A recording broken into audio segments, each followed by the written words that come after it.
This is the Perito Moreno Glacier, which is also called the White Giant. It is a glacier which is found in the glacier parks in Patagonia and Argentina.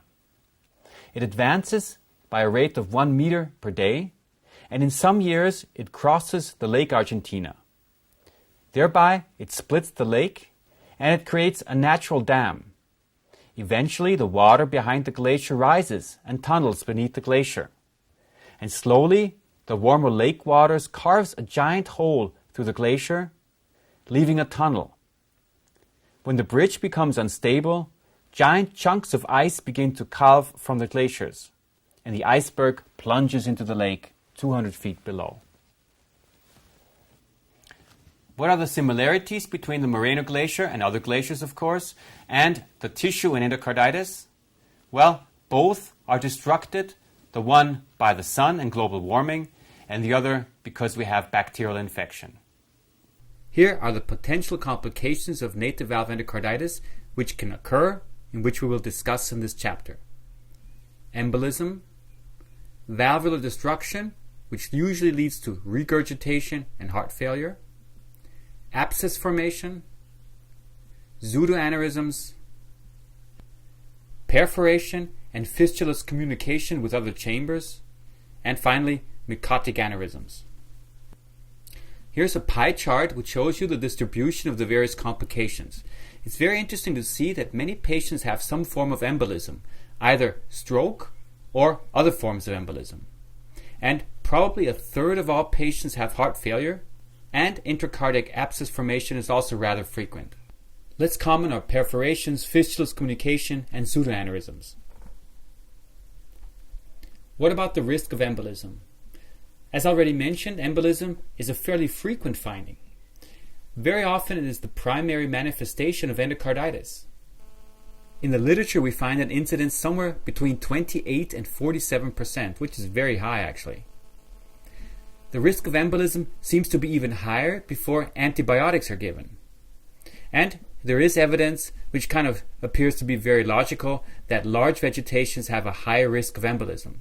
The same is probably also true for very mobile vegetations, for vegetations located on the aortic and mitral valve, and in Staph aureus infection. Once you had an embolism, a cerebral embolism in particular, then your mortality dramatically rises, all the way to 80%. Here are two image clips which show you two different types of vegetations. On the left-hand side, a small vegetation, and on the right-hand side, a large vegetation. The patient on the left probably has a much lesser risk of embolism, while the patient on the right has a much higher risk.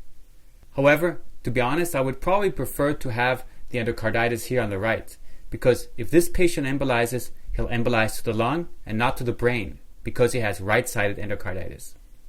Nevertheless, another feature I would like to show you is that this patient here also has an older vegetation. This is already echogenic. This too decreases the risk of embolism. And this patient here also has a very mobile vegetation, which also increases the risk. But whatever you see on the image, and no matter how the endocarditis looks, you'll always have some risk of embolism, and in reality it is often very difficult to really predict which patient will have the embolism. But here are some more examples so that you get a better feeling for how variable vegetations can be. Take a look at this vegetation here. Highly mobile, very large, and you can see those small little protrusions here on the surface of the vegetation. Obviously, the risk for embolization is quite high here. In contrast, this is a vegetation which is located on the commissure of the mitral valve, which is rather firm, also already echogenic, and which probably does not have the same risk of embolization as the example here on the left. Another example, not so easy to detect the vegetation at the first glance. We can see that there is a rather broad-based vegetation here. You can see it here as well, which is not very mobile. However, the vegetation is rather fresh, so there still is some risk of embolization here. By the way, you probably have noticed that I'm showing you transesophageal studies. There's a reason for that. It's much easier to really assess the mobility and the risk of embolism with the help of TE. Another reason why you should perform TE even if you already established the diagnosis of endocarditis with the help of transthoracic echo. Now to the next entity, the next complication, valve destruction. Well, you can find all sorts of different things, for example, leaflet tears, leaflet perforations, prolapse, annular destruction, and destruction of the subvalvular apparatus. Here's an example. Here you see that the aortic valve, this is a 5-chamber view by the way, is almost disintegrated. You see small little structures which flotate into the LVOT. Now, this patient does not have active endocarditis anymore. This is all leaflet tissue. So this valve is severely destructed. And here's an example of mitral valve endocarditis, or post-endocarditis actually. What happened here? Well, we had an abscess formation here in the region of the posterior ring, which destructed the posterior leaflet with partial rupture of secondary tissue and with the formation of a so-called pseudoaneurysm of the mitral valve. In this diagram you can see how infection can damage the valves. This is an example of a perforated mitral valve, an anterior leaflet which has a hole. This is an anterior leaflet which is ruptured. We have a flail leaflet of the mitral valve.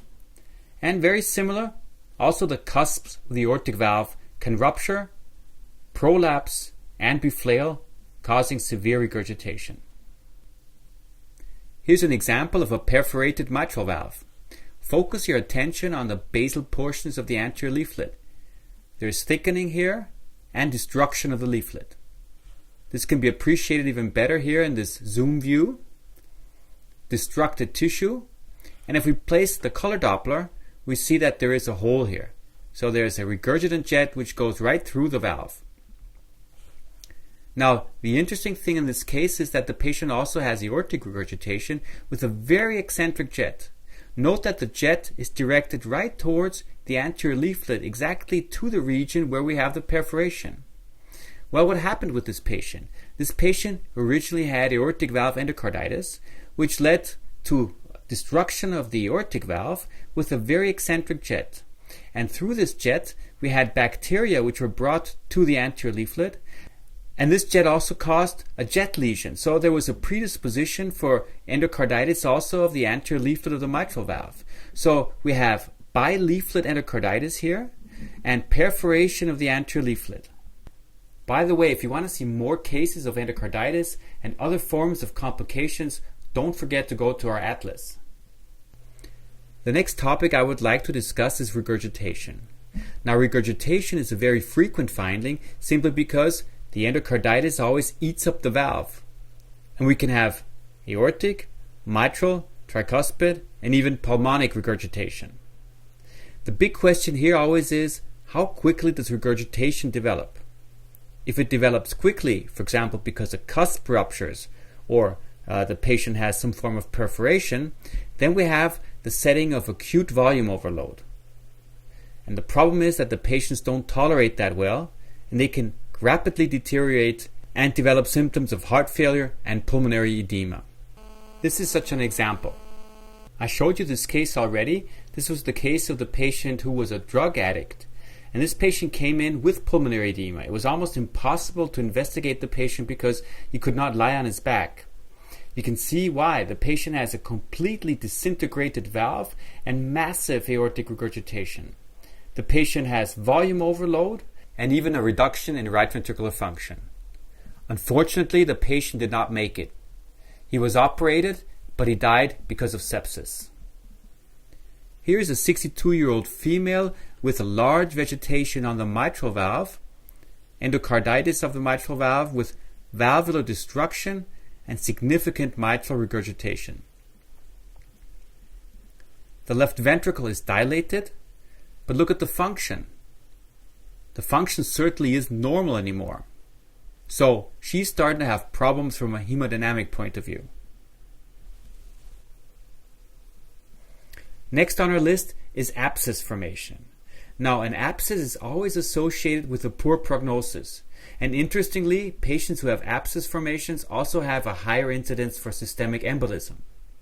Abscess formation can involve the aorta, but also the mitral valve. Now, here is an example of an aortic valve where we have a thickened aortic root and dense echocardiographic material here surrounding the aortic valve. Often this material will appear inhomogeneous, and sometimes you can even see small little cavities which are starting to form. Abscess formation of the mitral annulus is much less common than that of the aortic valve. Here's an example. This is actually a study which is now almost 14 or 15 years old. It was grabbed from a videotape. But I still vividly remember this patient. It was a colleague actually of mine. He worked in a rural area in the north of Austria and had tonsillitis and treated himself for 14 days. He had very high fever, and then finally he came to the hospital, and again there was a long delay until echocardiography was performed and another long delay until the diagnosis was established. And when he came to our hospital, he was in full-blown sepsis. This was the echocardiogram. Take a look at the vegetation, which is absolutely huge. And you can see that there is pus which infiltrates right into the myocardium. So this is a massive form of involvement of the annulus and also the myocardium, a mitral annular abscess formation. Unfortunately, this patient also died shortly after operation. We heard the term of pseudoaneurysm already when we talked about coronary artery disease. With respect to endocarditis, however, it is a completely different disease entity. In reality, it is just a drained abscess cavity. From an echocardiographic point of view, we see it as a pulsatile structure, and such pseudoaneurysms carry the risk of perforation and fistulous communication. Such pseudoaneurysms are often located right here between the aortic and the mitral valve in a region we also call the intervalvular fibrosa.